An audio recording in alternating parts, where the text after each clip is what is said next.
श्रद्धेय महानुभाव, हम लोग घात और घातांक के प्रकरण में जो कुछ भी पढ़ रहे हैं, समझ रहे हैं, चिंतन कर रहे हैं या अनुभव प्राप्त कर रहे हैं, इसमें वास्तविक संख्या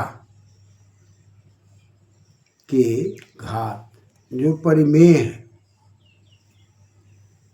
वास्तविक संख्या में जो परिमेय है और उसका जो घात है, उसका जो घातांक है, उस पर चिंतन चल रहा है। वास्तविक शब्द पर विचार करेंगे तो बस है, और फिर बस से बन गया है वास्तविक।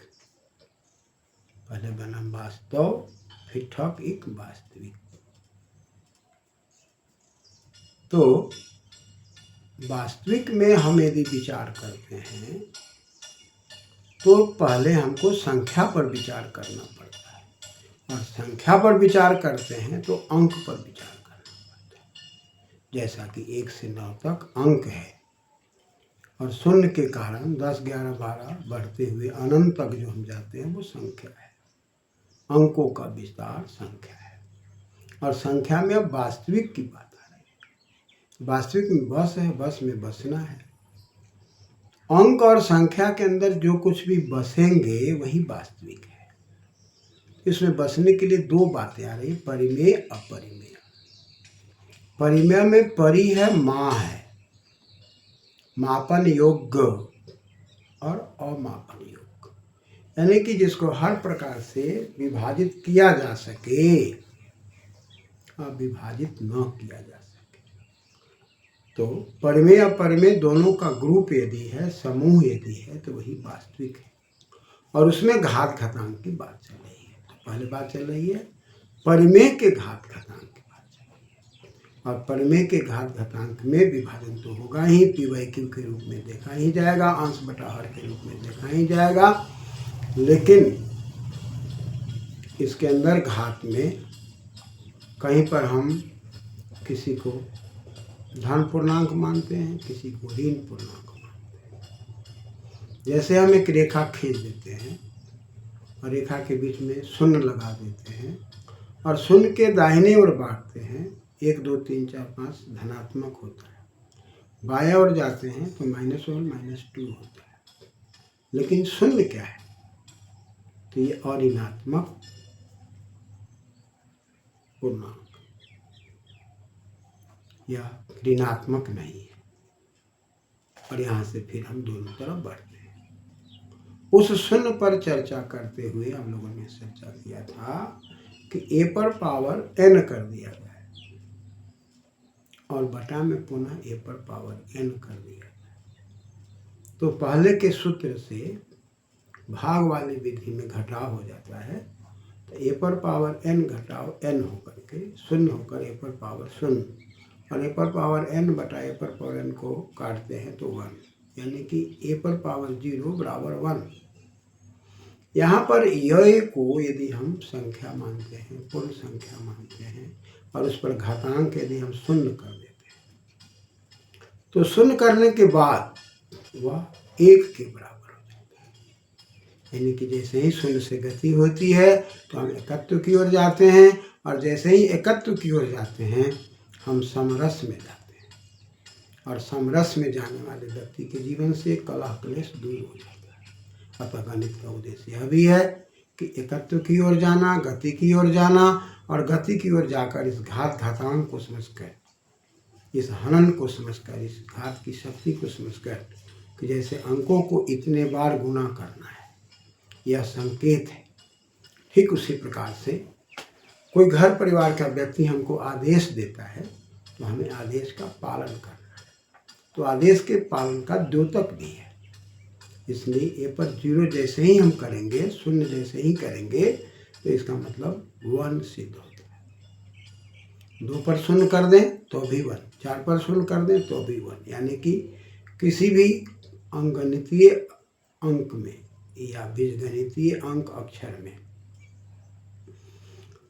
हम यदि शून्य करते हैं तो उसका मान 1 की ओर चला जाता है, यानी कि एकत्व को दृष्टिकोण पर ले जाता है। इसी क्रम में यदि हम आगे विचार करते हैं तो ए को यदि हम कोई संख्या या अंक मान लेते हैं, 2 मान लें, 10 मान लें, 20 मान लें, और उसके लिए मान हम ए रख लें, और ए के ऊपर पुनः हम घात लगा दें एम, ए पर घात एम, और ब्रैकेट बंद करके पुनः घात कर दें एन। तो ऐसी परिस्थिति में घात को हटाकर ए पर पावर एम गुना एन हो जाता है, यानी कि हम 2 पर पावर 3 कर दें, होल पूरा का पावर 2 कर दें, तो 2 पर पावर 3 गुना 2 हो जाता है, 6 हो जाता है, यानी कि 2 को हमें 6 बार गुना करना है। तो वह मध्यम ब्रैकेट के अंदर या ब्रैकेट के अंदर या छोटी ब्रैकेट के अंदर कोई बंद है और उसके बाद ऊपर कोई घात है, इसका मतलब गुणित हो जाता है। यानी कि हम अपने जीवन में पूर्णता की ओर जाना चाहते हैं और नियम का पालन यदि करते हैं, और नियम के पालन में यदि यह व्यवस्था दी गई है कि भाई समाज के अनुकूल चलना है, नियम के अनुकूल चलना है, संविधान के अनुकूल चलना है, तो हम उसका पालन करते हैं, तो वह पूर्ण जगत का पालन हो जाता है।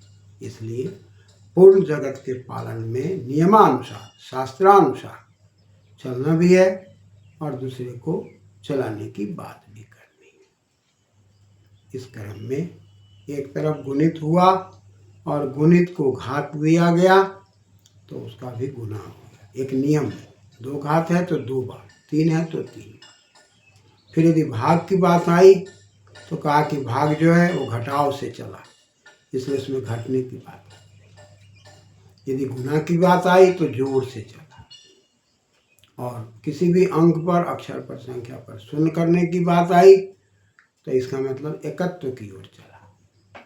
और किसी भी चीज पर यदि घात है, ए पर घात एन है और या एम है, और फिर वो ब्रैकेट के अंदर है और फिर ऊपर घात, इसका मतलब हमें अपने व्यक्तिगत जीवन में जो नियम है उसका तो पालन करना ही है। सार्वजनिक नियम में भी हमें, सामाजिक कर्तव्य में भी हम उसको पालन करेंगे, क्योंकि सामाजिक कर्मों में हम परतंत्र हैं, व्यक्तिगत कर्मों में स्वतंत्र हैं। अतः जीवन में व्यक्तिगत कर्म है और सामाजिक कर्म है। सामाजिक कर्म की परतंत्रता में आपने देखा कि ए पर पावर एम पर ब्रैकेट बंद करके एन किया, यानी कि अब वहाँ पर एम का एन से गुना होके पुनः ए को उतने बार गुणित करना है, यानी कि 2 पर पावर 2 और उसके ऊपर पावर 2। तो आप यदि करते हैं ऐसे भी तो 2 दूनी 4 हो जाता है, और फिर पावर 2 करते हैं तो 4 गुना 4, 4 चौक 16 हो जाता है। और ऐसे आप करते हैं तो 2 पर पावर 2 गुना 2 हो जाता है तो 4 हो जाता है।